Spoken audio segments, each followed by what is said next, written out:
João capítulo 15, verso 5. Esse versículo, pessoal, ele é definitivo, ele é decisivo para qualquer coisa que você quiser fazer com a bênção e a presença de Deus. Se você acha que pode fazer sozinho, esse versículo não faz sentido para você. Mas se você entende, sabe e crê que sem Deus você não pode nada, ele confirma esse entendimento. Olha o que diz: eu sou a videira, e vós o quê? Vós as varas. Quem está em mim e eu nele, este dá muito fruto. Porque sem mim nada podereis fazer. Irmãos, uma coisa é verdade: sem a presença de Deus, nada dará certo na nossa vida. Eu estava pensando, não é? A gente busca o perdão dos nossos pecados, a gente busca muitas vezes sucesso na vida profissional, no casamento, na vida emocional.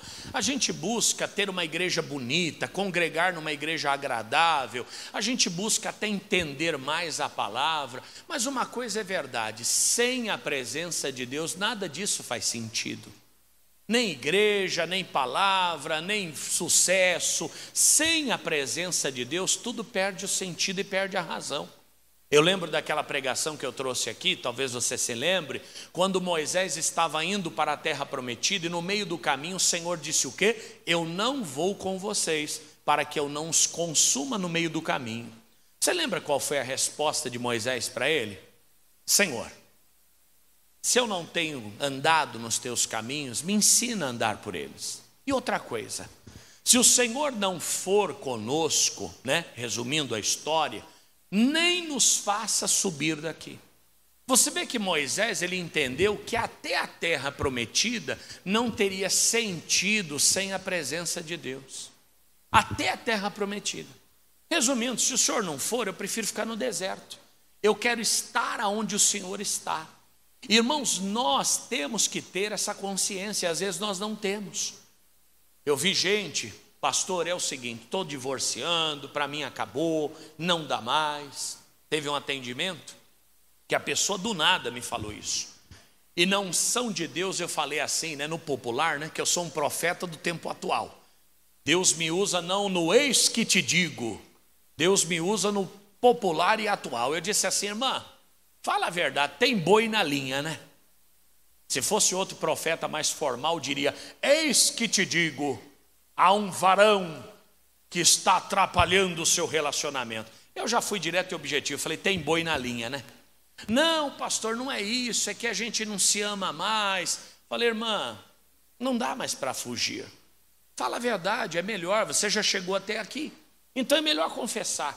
Não, pastor, realmente eu estou gostando de uma outra pessoa. E eu falei para ela, mais uma vez, profeta popular. Falei: você deixou para pecar bem agora que o mundo está acabando? Irmã, sem Deus você não vai chegar a lugar nenhum. Se Deus não te abençoar, não tem relacionamento que traga a sua felicidade. Aí você fala: pastor, e o que aconteceu? Ela divorciou? Divorciou. Ela juntou-se com essa nova pessoa? Sim. Teve filhos? Teve. E o rapaz? Gente boa, bacana, gente de primeira qualidade. Não estou falando do caráter da pessoa, não. Mas todo dia ela me pergunta: será que eu tenho salvação? Falei: olha, aí você vai ter que ver com Deus. Será que eu vou ser salva? Não sei, eu não tenho condições de te responder. Se for para eu responder friamente pela palavra, eu acho que todo mundo aqui já tem a resposta. Mas como eu não sou juiz da vida de ninguém, eu prefiro deixar ela suspensa. Em que sentido? Eu não posso te responder. Eu não tenho condições de te julgar. Até porque, por mais simples que a gente seja, os mandamentos de Deus todo mundo sabe. Você pode não ter condições de colocar um a um, você pode não ter condições de explicar um por um, mas no fundo da nossa alma eles estão gravados e ninguém tira de nós. É verdade ou não? Então você vê que esta pessoa, ela até tem um casamento, ela até tem um novo relacionamento, até tem uma vida, vamos dizer assim, boa, mas não se realiza, não se completa, sempre fica com aquele temor de que no dia do juízo não será salva. Sabe por quê? Jesus avisou: sem mim nada podeis fazer. Você pode até ir, você pode até crescer e prosperar, você pode até ter sucesso relativo. Eu te digo sem medo de errar, sucesso não é sinônimo de bênção, porque se não fosse assim, Chico Xavier não teria vendido um único livro na sua vida. Quantos livros vendeu Chico Xavier? Um dos maiores autores do Brasil. Mas os livros que ele publicou têm a bênção da palavra? Não, porque a Bíblia diz que nós não podemos consultar aos mortos nem aos adivinhos. A feiticeira não deixará viver, é o que a Bíblia diz, o Antigo Testamento fala isso. E Chico Xavier teve um sucesso tremendo na sua vida. Você pega o governo de Adolf Hitler. Irmãos, Hitler só não dominou o mundo porque o mundo se uniu contra ele, mas ele tinha total capacidade de dominar o mundo. Mas qual foi o final da história de Hitler, você sabe? Ele se suicidou. Tudo aquilo ruiu e aquilo se tornou uma grande vergonha para a Alemanha. Resumindo, a pessoa pode até estar num caminho que ela acha que é de prosperidade, mas o final da história vai ser de dor e sofrimento. Porque olha o que ele disse: eu sou a videira e vós as varas. Irmão, a vara sem o tronco, sem a videira, sem a árvore, ela não serve para nada. Você tira aquela vara do tronco, ela vai permanecer verde por alguns dias, até por um mês, quem sabe, dependendo, né, da grossura da vara, mas ela vai começar a secar e daqui a pouco ela morre, não tem outra saída. Falei para vocês um dia num farol, num semáforo, um cidadão me parou, ele estava com um copinho de café e uma mudinha de coqueiro dentro. E ele falou: você não quer comprar para me ajudar? Falei, eu vou ajudar e já vou adquirir um coqueiro, não é verdade? Uma bela aquisição. Falei para ele: olha, quanto custa? Ele falou: o que o senhor quiser dar. Falei: R$1, tá bom? Ele falou: tá ótimo. Eu achando que estava saindo bem, né? Peguei R$1, dei na mão dele e fui embora com o meu coqueiro. Quando eu puxei, não tinha raiz, era só era só a varinha que ele enfiou na terra. Quer dizer, eu perdi R$1, me saiu caro. Porque sem mim nada podeis fazer. Aquele raminho, sem o tronco, sem a raiz, ele está com os dias contados, é verdade ou não? Eu deixei lá de lado aquilo e é lógico que passou alguns dias, ele secou. Irmãos, tudo na vida que a gente faz, se afastando de Deus, o secar é só questão de tempo. Você fala: pastor, vou casar. Irmã, cuidado, é do mundo, o cara não é de Deus. Olha, ou até vem na igreja, mas não é convertido. Mas pastor, pastor, quando eu vejo aquela barba, ou então que nem o Cirilo quando via a Maria Joaquina, quem é desse tempo? Você fala: olha, a Bíblia diz que isso não vai dar certo. Pastor, torce por mim. Você pode ter a torcida do Corinthians torcendo por você. Sem mim nada podeis fazer. Nada podereis. Você fala: pastor, olha, eu vou ter que passar um ano sem dar o dízimo, porque eu tenho que juntar tudo e fazer um investimento pesado. Você já fracassou antes de começar. Porque se você é vara e está sem a videira, secar é só questão de tempo. É a pregação de semana passada. Não é se vai secar, é quando vai secar. Porque secar é certeza. Você não tem vida em si mesmo. Eu não tenho vida em mim mesmo. A vida do meu ministério está no Espírito Santo, não está em mim. A vida da minha família está no Espírito Santo, não está em mim. Eu nunca posso me afastar dele. E se um dia me afastar, eu morro e seco simplesmente. Você fala: pastor, isso nunca vai acontecer, porque eu estou na igreja e da igreja ninguém me tira. Vamos lá para Lucas 2,39. Eu trouxe essa mensagem, se não me engano foi numa quarta-feira, mas eu achei muito interessante a gente trazer no domingo, onde o povo está presente em massa, não é? Que passagem é essa, pastor? Essa passagem fala de Jesus, Maria e José na festa da Páscoa. Todo mundo sabe o que aconteceu lá, não sabe? Se não sabe, eu vou te contar.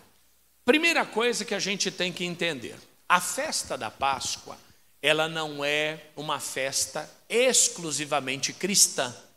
A festa da Páscoa, ela é a continuidade de uma festa que já era celebrada pelo povo judeu. O povo judeu, quando estava no Egito, escravizados, foram libertos por Deus através de Moisés. E Deus, o que ele faz para libertar o seu povo? Ele enviou pragas para que o faraó se convencesse de libertar o povo judeu. Triste, né? Quando alguém precisa sofrer uma praga para se converter ou para entender que está no caminho errado, mas foi o que aconteceu. O Senhor mandou várias pragas sobre o Egito, piolho, mandou a praga das águas transformadas em sangue, mandou a praga das rãs, o Egito encheu de rã. O faraó não aguentava mais aquelas rãs, chamou Moisés, falou: Moisés, tem rã para tudo quanto é lado, até em cima da minha cama tem sapo, Moisés. Se tinha rã, devia ter sapo também. Moisés falou: tá, você quer que eu ore e Deus acaba com isso agora? Não, vamos deixar para amanhã. Então tá bom, dormiu com as rãs mais uma noite. Até que veio a última praga. Qual foi a última? A morte dos primogênitos. O Senhor falou para Moisés: esta noite todos devem pegar um cordeiro, sacrificar, passar o sangue no umbral das portas. À meia-noite o anjo da morte vai passar, e a casa que não tiver o sangue, o primogênito será morto, o filho mais velho vai ser morto. Mais uma vez, eu faço aquele destaque que nós fizemos no caso de Noé. No caso de Noé, ele construiu a arca. Ele e sua família foram os únicos a se livrarem do dilúvio, sim ou não? Por que os outros também não construíram a arca? Porque não quiseram. Por que os egípcios não ouviram a palavra de Moisés e não passaram sangue nas portas? Porque não quiseram. Por que o mundo não aceita Jesus e não se livra da destruição eterna? Porque não querem. O evangelho está sendo pregado, a palavra está sendo pregada e a salvação é para todos. Naquele dia, Moisés anunciou ao povo que sacrificasse um cordeiro e passasse sangue nas portas. Isso é um detalhe também. A Bíblia sempre trabalhou com sacrifício. Quem não gosta de se sacrificar não pode andar com Deus, não vai se dar bem com Ele. Sempre houve sacrifício. Sacrifício de bens, sacrifício de vontade, sacrifício de visão, sacrifício até da própria vida. Aquele que não negar a si mesmo, não tomar a sua cruz, não pode vir após mim. Isso é um sacrifício. Sem sacrifício nós não servimos a Deus. Pastor, quarta-feira para mim não dá. Pastor, como é que eu vou sair daqui às 9 da noite? O mundo está tão perigoso. Realmente, se você não acredita num Deus que pode te livrar dos perigos do mundo, dificilmente vai se acreditar num Deus que pode livrar a tua alma do fogo do inferno, não é verdade? Porque quem não pode o pouco, não pode o muito. Amém? Ai, pastor, como é que eu vou vir? Quarta-feira para mim é tão difícil. Quarta-feira eu cozinho feijão. Quarta-feira é o dia que eu lavo os banheiros da minha casa. Lá tem 86 banheiros. Você mora no hotel? Realmente, sem sacrifício vai ficar difícil para você. Você nunca vai conseguir nada. Principalmente na presença de Deus. Sacrifica um animal, mata e passa o sangue nos umbrais das portas. Assim foi feito. Meia-noite o anjo passou e toda a casa que não tinha o sangue, o primogênito foi morto. Dentre elas, o palácio do faraó. Quem morreu? O filho mais velho do faraó, o sucessor do Egito. Aquilo foi um tumulto tremendo, faraó angustiado, desesperado, porque dessa vez a coisa passou dos limites. E ele foi até Moisés e falou: Moisés, pega esse povo e vai embora de uma vez por todas. Mas eu te digo, no dia que eu te ver de novo, eu vou te matar. E Moisés olhou para ele e disse: você nunca mais vai me ver. Amigos, esta passagem foi denominada Pessar, que significa passar por cima. Páscoa vem da palavra Pessar, que significa passar por cima. O povo se livrou e a vida seguiu. Milhares de anos depois, pelo menos 2.500 anos depois, vem Jesus, é crucificado numa sexta-feira, é morto, e no sábado ele permanece morto, ressuscitando no domingo. Quando foi isso? Exatamente durante a festa da Páscoa. Então Jesus, morto naquele dia, representa a nossa Páscoa. A Páscoa dos judeus foi a passagem do anjo da morte e o sacrifício do cordeiro. Jesus morreu no mesmo final de semana em que os judeus sacrificavam a sua Páscoa. Portanto, Jesus substituiu a primeira Páscoa, porque Ele é o Cordeiro de Deus que tira o pecado do mundo. Diga aleluia. Ele é a nossa Páscoa. Diga, Ele é a nossa Páscoa. E sem Ele ninguém chega no céu, ninguém chega à salvação, ninguém tem a remissão dos pecados, porque sem mim nada podeis fazer. No versículo 39 diz assim: e quando acabaram de cumprir tudo segundo a lei do Senhor, voltaram a Galiléia, para a sua cidade Nazaré. E o menino crescia e se fortalecia em espírito, cheio de sabedoria, e a graça de Deus estava sobre ele. Diga aleluia. Jesus nasceu na melhor família que ele poderia ter nascido. Desculpe, uma senhora dessas que são praticantes, né, da fé católica, ela escreveu: tudo com Jesus e nada sem Maria. Alguém já ouviu esse discurso por aí? E eu respondi para ela: tudo com Jesus, e se não fosse Maria seria outra. E é verdade. Ela respondeu para mim: por acaso Jesus teria nascido se não fosse Maria ser virgem imaculada? Eu falei: sim, porque se Maria não fosse virgem imaculada, Jesus encontraria outra mulher, Deus encontraria outra mulher, mas Jesus não deixaria de nascer, porque só Jesus é insubstituível, os demais não. Os demais são meros comedores de arroz e feijão, como Maria, José, Isaías, Jeremias e qualquer outra pessoa. Sim ou não? Sim ou não? Mas é claro, como Maria estava preparada, foi naquele lar que Jesus nasceu. A preparação não era só a virgindade de Maria, não só. Até porque depois disso ela casou-se com José, desposou-se e teve outros filhos. Tanto é que quando Jesus está pregando, alguém diz assim: Jesus, sua mãe e os seus irmãos estão aonde? Estão lá fora querendo falar contigo. Por quê? Porque depois do nascimento virginal de Jesus, ela casou-se com José e teve mais filhos. Então Maria não morreu virgem. Você fala: mas pastor, o padre afirma que sim. E eu vou te explicar por quê. Porque a Igreja Católica tem duas fontes de ensinamento. O primeiro delas é a Bíblia Sagrada, como nós. A segunda fonte de ensinamento da Igreja Católica é a tradição da igreja. Então, conforme os anos foram passando e a igreja foi decidindo algumas coisas, passou a ser lei, como se fosse fonte bíblica. Quem está entendendo? Por exemplo, a igreja, ela não fazia oração aos mortos, até que o Papa decidiu a respeito do purgatório. Então, olha, gente, ninguém chega direto no céu. Todas as pessoas têm que passar pelo purgatório, purgarem o seu pecado. Purgar significa pagar. E depois a pessoa sobe aos céus. Você fala: pastor, mas se eu mostrar na Bíblia que ninguém vai ao céu senão por Jesus, o católico não acredita. Porque ele diz assim: o Papa já decidiu que o purgatório é necessário. E eles acreditam na autoridade do Papa, como se o Papa tivesse a mesma autoridade da palavra.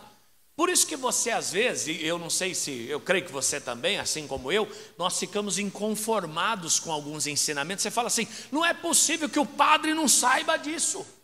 Alguém já chegou a essa conclusão?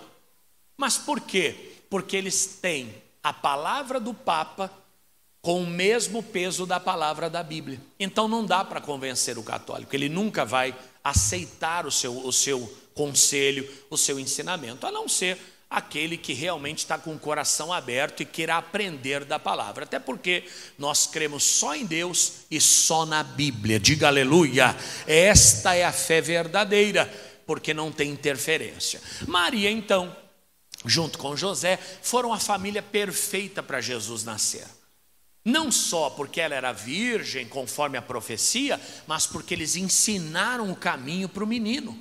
Eles eram pessoas dedicadas, honestas, pessoas que iam anualmente a Jerusalém participar da festa da Páscoa, ensinavam a tradição, levavam os filhos a obedecer o mandamento de Deus. Ótimo! Só que como todo ser humano, eles também tiveram falhas, como eu e você também temos. Amigos, o crente mais consagrado, mais santo, mais dedicado, ele não está isento de errar. E quem pensa que está, já está na mão do diabo. Porque o único remédio para o pecado é o arrependimento e a confissão. Se você não entende que erra, você acha que não tem do que se arrepender, portanto você não confessa. Não se arrependendo e não confessando, você não tem perdão, e sem perdão, como diz o Fernandes Lima, vai parar no beleléu, não tem outra saída. Aqui ele continua, o menino crescia, se fortalecia, cheio de sabedoria, graça, e a graça de Deus estava sobre ele. Versículo 41, ora, todos os anos iam seus pais a Jerusalém, à festa da Páscoa. Olha que fidelidade dessa família. Olha que compromisso que eles tinham com o pai, maravilhoso, um exemplo para nós. No verso 43, olha só. 42, e tendo ele já 12 anos, subiram a Jerusalém, segundo o costume do dia da festa. Aqui há um momento importante da vida de Jesus. Qual deles? Aqui eles estavam iniciando Jesus na sua carreira religiosa. Por quê? Até os 12 anos, o menino nem podia entrar no templo. E a menina, pastor, com idade nenhuma. Na fé judaica, a mulher, ela não participava das celebrações espirituais. Olha que coisa. No templo, para você entrar, você tinha que ser homem, tinha que ser judeu e não podia ter defeito no seu corpo nem na sua moral. Você tinha que ser uma pessoa apta. E a mulher? A mulher cuidava das crianças, porque a mulher não podia entrar, muito menos as crianças. Aí perguntaram ao rabino judeu, atualmente, né? Ô rabino, isso não é um preconceito contra as mulheres? Isso não é machismo? E o rabino encontrou um jeito de fugir pela tangente. Ele falou assim, não, minha senhora, é que as mulheres são tão iluminadas que elas não precisam nem ir no templo. Conseguiu ali dar uma apaziguada no tema, né? Lá no Muro das Lamentações, você tem um espaço grandão para os homens e um espaço pequenininho para as mulheres. Lá as mulheres vão, mas a maior parte dos que vão são os homens, porque nem a própria mulher faz questão de ir, porque ela foi criada nesse ambiente. Então aqui, com 12 anos, eles levam Jesus ao templo, lembrando que era Páscoa. Ele era a Páscoa, quem está entendendo? E olha o que diz, e regressando eles, terminado aqueles dias, ficou o menino Jesus em Jerusalém, e não souberam seus pais. Espera aí, eles foram a Jerusalém na festa só que a Páscoa estava de mãos dadas com eles. Sabe o que eles fizeram? Perderam a Páscoa na festa da Páscoa. Dá para acreditar? Quer dizer, todo o sentido da Páscoa era aquele menino. Porque o que aconteceu lá no Egito foi uma alusão, foi um ensaio para aquilo que aconteceria na vinda de Jesus, que é o Cordeiro perfeito de Deus. Mas eles, tão encantados com aquele movimento, com aquela festa toda, acabaram soltando a mão do menino e perdendo o menino. Quantas vezes nós, de boa família, dedicados, consagrados, nós perdemos Jesus dentro da igreja? Às vezes perdemos. Você fala, pastor, eu sou encarregado dos banheiros aqui. Ah, por que você faz isso? Ah, eu faço porque o banheiro tem que estar limpo, né? Não. Você perdeu Jesus, você faz por Jesus. O dízimo, a oferta, por que você dá? Não, eu dou porque, sabe, a igreja tem muitas despesas. Você perdeu Jesus no meio da festa. Não se preocupe com despesa. Você nem imagina, a igreja tem um escritório no Rio de Janeiro, eu já estive lá, com mais de 1.000 funcionários. Lá tem contabilidade, lá tem departamento jurídico, lá tem televisão, lá tem dublagem, lá tem emissora de rádio, a sede da RIT. Quer dizer, há uma estrutura enorme funcionando para que tudo isso aqui possa estar acontecendo. Mas não é o nosso foco. O nosso foco aqui não é uma sede de 1.000 funcionários, não é uma antena, não é um satélite. O nosso foco aqui não é uma contabilidade, não. O nosso foco aqui é Jesus de Nazaré, diga aleluia, porque senão vira uma empresa. Deixa de ser uma igreja e vira uma empresa. Quem está entendendo? Deixa de ser uma igreja e vira um desfile de moda, onde um quer ir mais bonito do que o outro, um quer ir com um salto mais alto do que o outro. Uma vez, trabalhando com um amigo, ele frequentava uma igreja, e uma igreja que tem uma orquestra muito bonita. E no meu horário de almoço eu lia a Bíblia, e ele lia o hinário da igreja dele. Eu dizia para ele, mas por que você não lê a Bíblia? Ele falou, não, porque eu sou músico. E o meu compromisso é com a música. O meu compromisso é com Jesus. Quer dizer, ele se perdeu na festa da Páscoa. É de uma boa família? É. É de uma boa igreja? É. Não temos o que dizer. Faz um trabalho bonito? Tocar um instrumento é maravilhoso? Claro que é. Mas ele já não está mais lá por Jesus, ele está lá pela música. E é verdade, a música é apaixonante. O músico, ele é apaixonado pela música, não é verdade? Eu vejo a Lívia lá, às vezes do nada, pega um pianinho dela lá, pi, pi, pi, pi, pi, pi. O que você quer que saia, mulher? Não, eu tenho que melhorar aqui. Ouve música o dia inteiro, você liga o carro dela, ligou o carro, pirulito que bati, bati, pirulito que... Desliga isso aí, eu quero silêncio.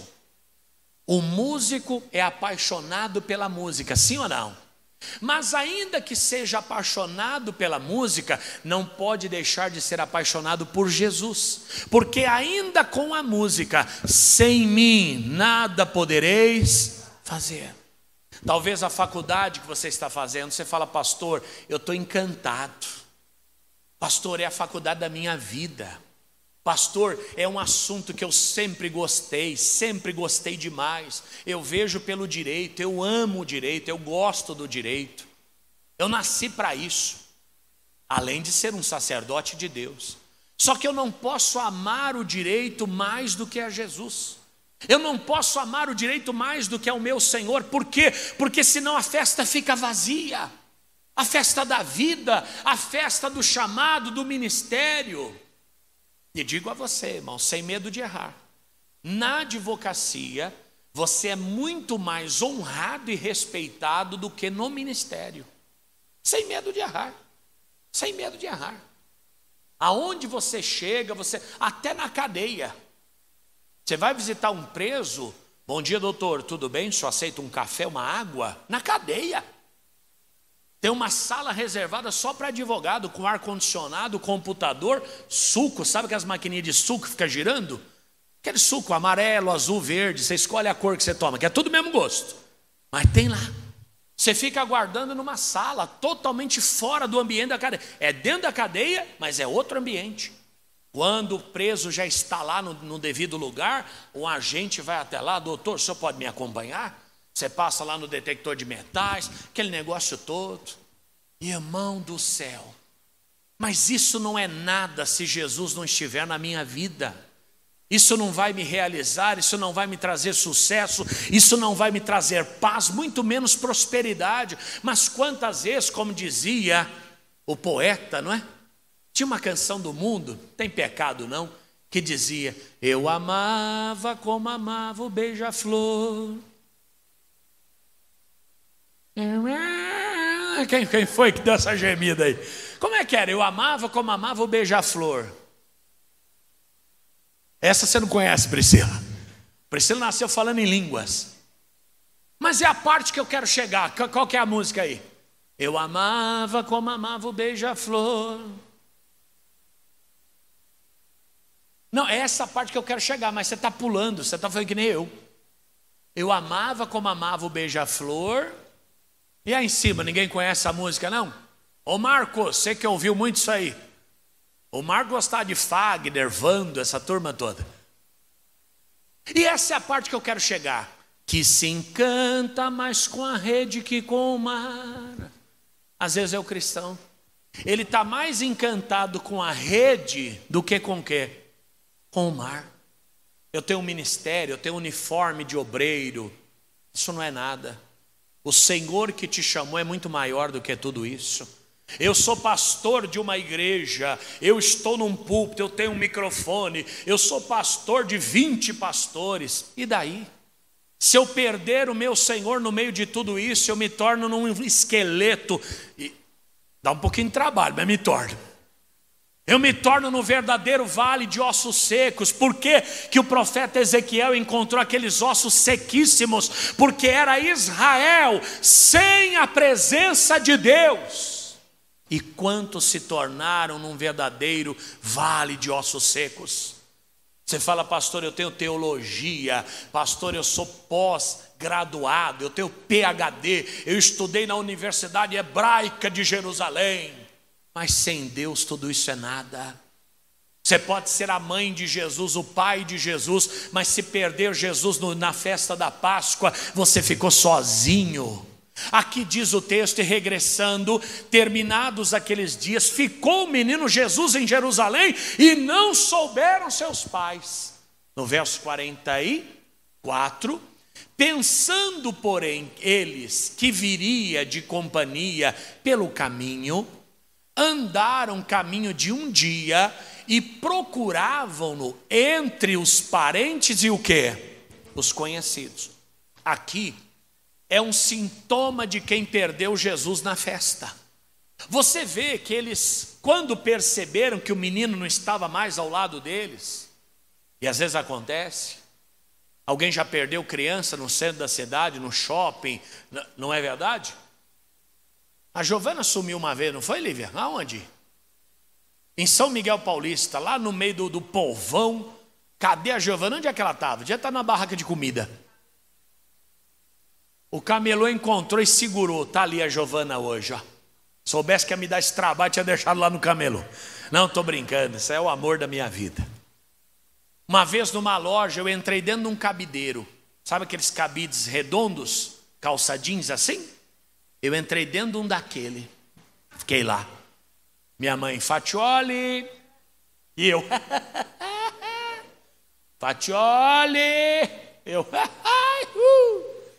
E foi mudando o tom de voz. Fatioli, Fatioli, Fatioli. E eu, meu Deus do céu, e agora? Como é que eu saio? Irmão, aquele dia eu tomei uma surra. Porque realmente, quando a gente perde uma criança, é desesperador. A gente não sabe o que vai acontecer, o que pode acontecer. Você imagina no nosso tempo, onde tem foto, tem internet, tem televisão, tem rádio. Imagina no tempo de Jesus que nem fotografia tinha. Tanto é que Jesus, é até curioso, ele chegava em alguns lugares que ninguém sabia que era ele, porque não tinha retrato. Você ouvia falar de uma pessoa, mas você poderia estar do lado dela sem saber que é ela. Imagina perder uma criança nessa época, qual a chance de encontrar? Quase nenhuma. E aonde eles começaram a procurar? Entre parentes e conhecidos. Você quer ver um sintoma de que a gente perdeu Jesus na festa? Quando a gente começa a procurar Jesus em outras pessoas. Nós não temos mais ele com a gente e a gente começa a fazer o outro de referência. Uma senhora falou para mim aqui um tempo, falou, pastor, o meu filho, ele não se adaptou com pastor nenhum. Falei, tá. Agora ele gosta muito daquela pessoa. Aquela pessoa é referência de pessoa de Deus para ele. Resumindo, a pessoa saiu. O que aconteceu com ele? Saiu também, é lógico.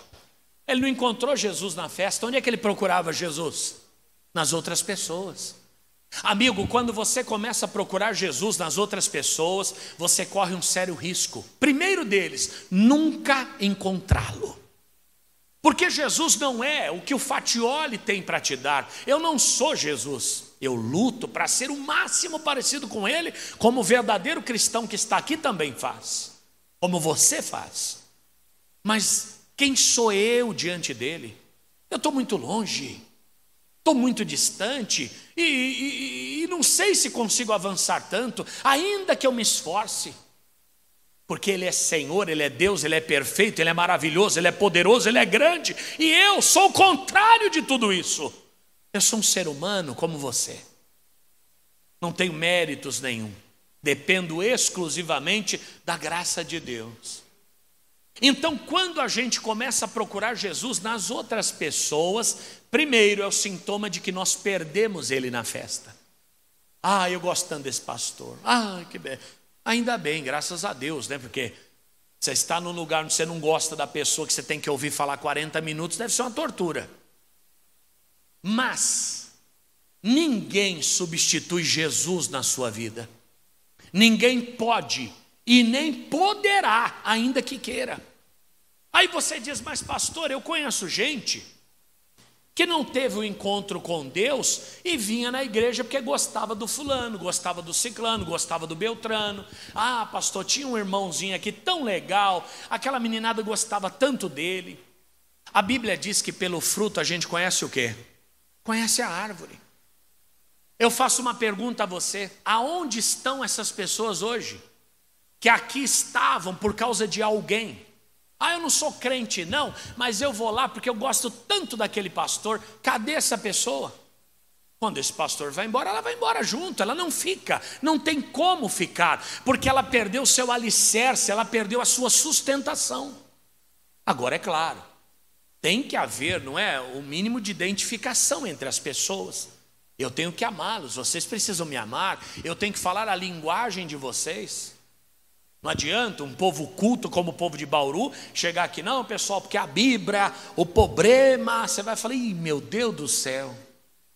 Esse pastor aí, quando fazia chamada na escola, ele respondia, Fatioli, Eu tenho que estar no nível de vocês, eu tenho que pregar de um modo que você entenda. Agora também não adianta pregar como se eu estivesse pregando na Conferência das Nações Unidas, ninguém vai entender nada. Nós temos que estar em concordância, em comunhão, quem está entendendo? Mas quando você olha para mim, os seus olhares imediatamente têm que se voltar a Jesus. Não perca Jesus na festa. É o seu emprego, é a sua loja, é o seu comércio.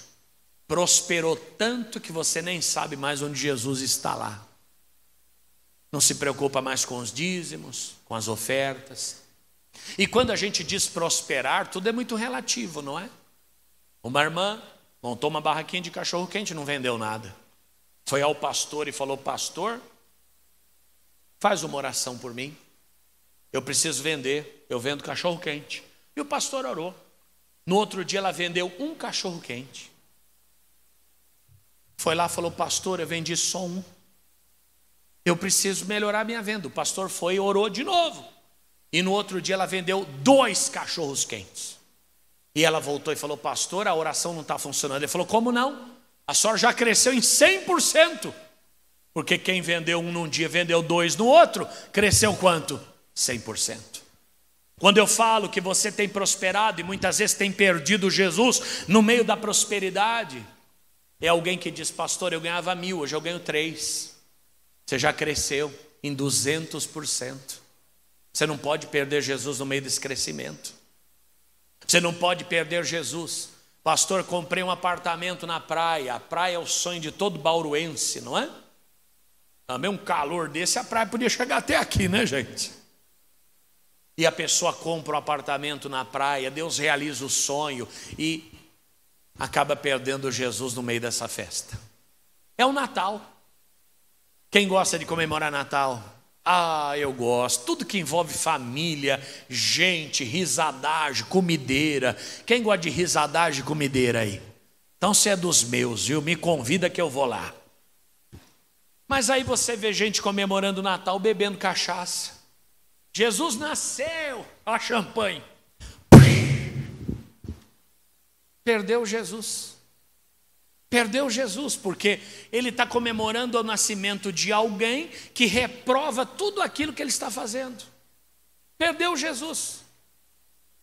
Ou dá tiro para o alto, porque Jesus nasceu. Tem sentido? Tem sentido? Usa drogas para comemorar o Natal. Tem sentido?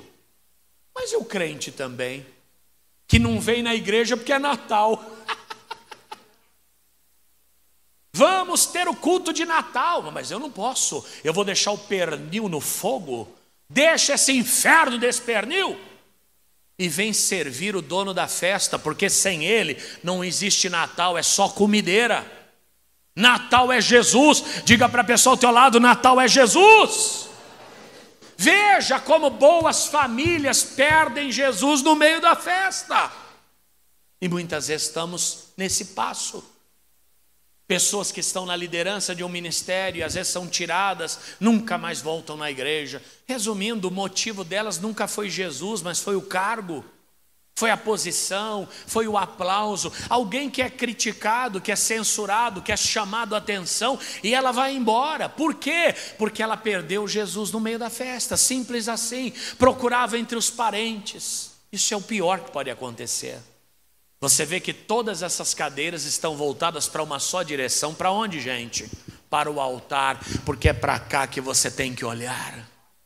Não olhe para quem está ao teu lado, não olhe para quem está atrás de você, não olhe para quem está chegando ou saindo. Olhe para Jesus, o autor e consumador da sua fé, porque é dele que vem toda a vitória da sua vida. Você fala: mas nós estamos olhando para o Senhor. Mas eu estou em nome dele. Eu não falo por mim, falo por ele.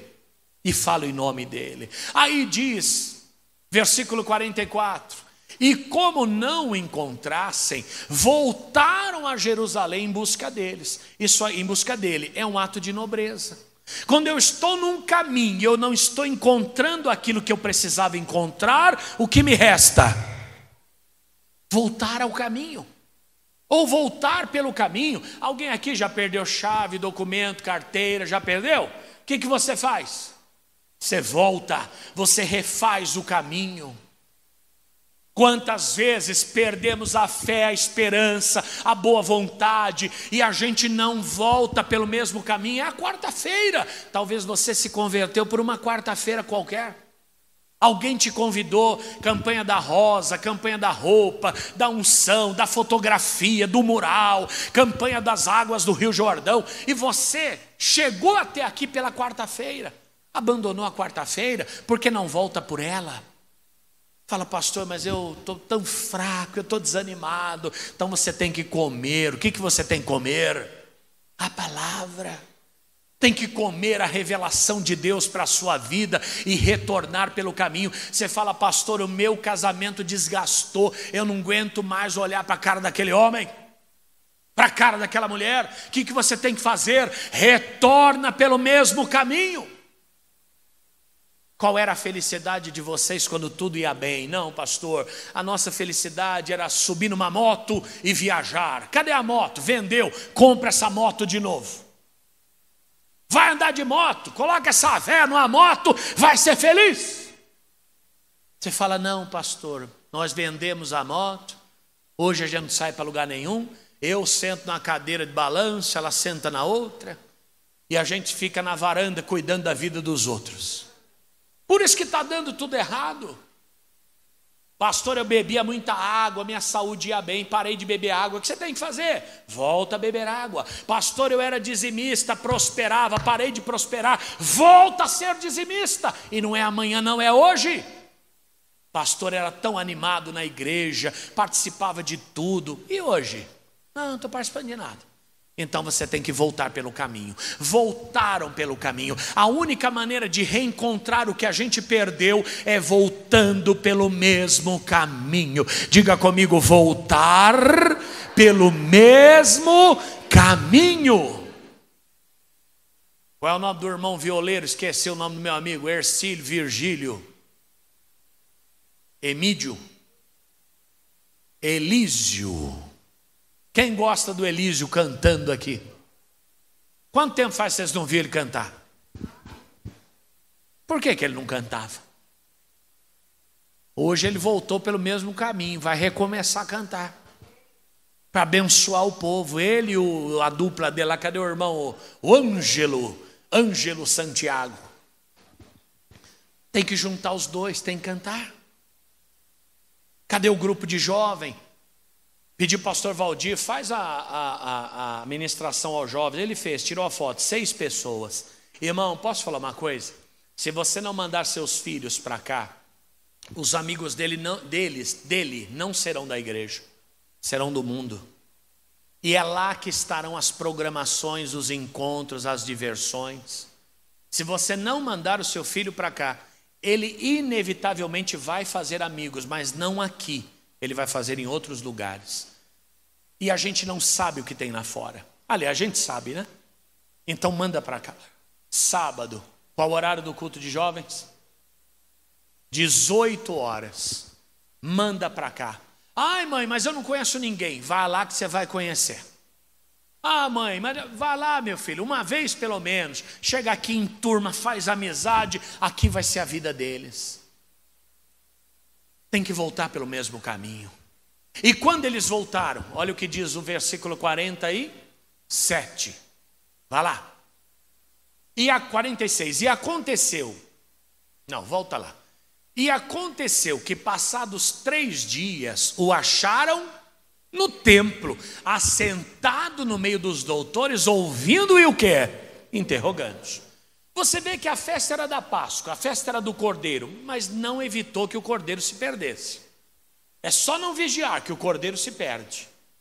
Quando eles perceberam, retomaram para reencontrá-lo e retomaram o mesmo caminho, sim ou não? É nesse caminho que você reencontra o que perdeu, não adianta ir por outro. E quando chegaram ao auge do caminho, aonde o menino estava? No templo.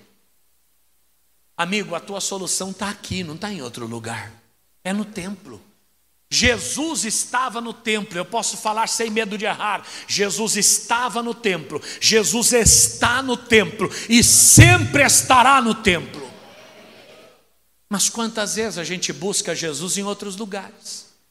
Ah, eu já não vou não, vou ficar em casa. A única coisa que você vai encontrar em casa é raiva. Conta para pagar. Gente para encher a paciência. E trabalho. Fique em casa. Você já tirou férias? E ficou em casa? O que você fez nas férias? Só trabalhou, irmão. Vamos lavar a geladeira, vamos arrumar o fogão. Homem então não pode parar em casa. O irmão está concordando ali, é verdade. Quando é que você vai parafusar a porta do rack? Quando é que você vai fixar os quadros na parede? Quando é que você vai trocar o piso da entrada? Amigo, em casa você não vai encontrar nada. Em casa é lugar para descanso e dormir, só isso. A bênção está nesse lugar, diga aleluia. Agora não perca Jesus aqui dentro.